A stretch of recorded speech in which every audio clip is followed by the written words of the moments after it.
Hi guys, അപ്പോൾ ഒരു 6 Saturday ആയിരുന്നു. ഒട്ടും വയ്യായിരുന്നു, നല്ല പനി ജലദോഷം ഒക്കെ ആയിരുന്നു. അപ്പോൾ അതുകൊണ്ട് പെട്ടെന്ന് തന്നെ മോനുള്ളതുകൊണ്ട് മോന് കിട്ടണമല്ലോ വെച്ചിട്ട് പെട്ടെന്ന് തന്നെ ഡോക്ടറെ കാണിക്കാമെന്ന് വിചാരിച്ചു.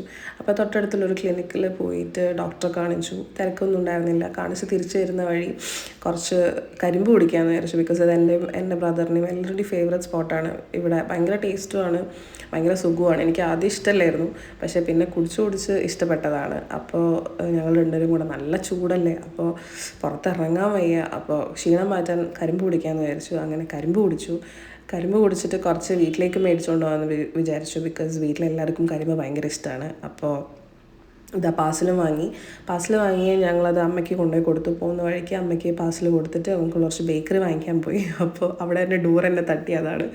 അപ്പോൾ ഇവിടെ കുറച്ച് പലഹാരങ്ങൾ മേടിക്കാൻ വന്നു. അപ്പോൾ കുറച്ച് പലഹാരങ്ങൾ മേടിച്ചു. ബിക്കോസ് ഇത് എൻ്റെ ഒരു ഫേവറേറ്റ് സ്പോട്ടാണ്.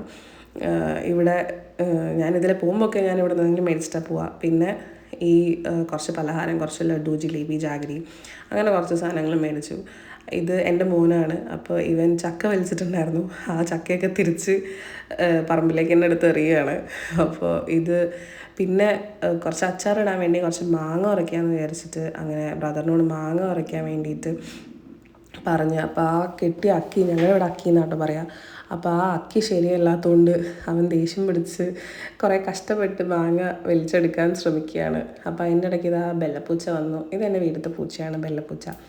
അപ്പോൾ അവൾ വന്നിട്ട് അവനെ കുറച്ച് ഡിസ്റ്റർബ് ചെയ്തു. അപ്പോൾ അവൾ എൻ്റെ അടുത്തേക്ക് തന്നിട്ട് അവൻ പിന്നെയും മാങ്ങ പറിക്കും. ഒരു 4 മാങ്ങ ആവശ്യമുണ്ടായിരുന്നല്ലോ, ബിക്കോസ് കുറച്ച് മാത്രം അച്ചാറിടാൻ വേണ്ടിയിട്ട് ഒരു 4 മാങ്ങ പറിച്ചു. അത് ഇതാ പിന്നെയും അത് പറിച്ചുകൊണ്ടിരിക്കുകയാണ്. അപ്പോൾ അതിൻ്റെ ഇടയിൽ കൂടെ അവൻ്റെ കാല് പോയിട്ട് ഇടയ്ക്കിടയ്ക്ക് അവൾ ഡിസ്റ്റർബ് ചെയ്യുന്നുണ്ട്. പിന്നെ അച്ഛൻ ആ അക്കിയൊക്കെ ശരിയാക്കാൻ നോക്കി. അങ്ങനെ ഫ്ലവേഴ്സ്, ഇതെന്നെ വീട്ടിലുണ്ടായ കുറച്ച് ഫ്ലവേഴ്സ് റീപോർട്ട് ചെയ്തപ്പോൾ ഉണ്ടായ കുറച്ച് ഫ്ലവേഴ്സാണ്. അപ്പോൾ ഇന്ന് അത്രയേ ഉള്ളൂ. Bye, subscribe.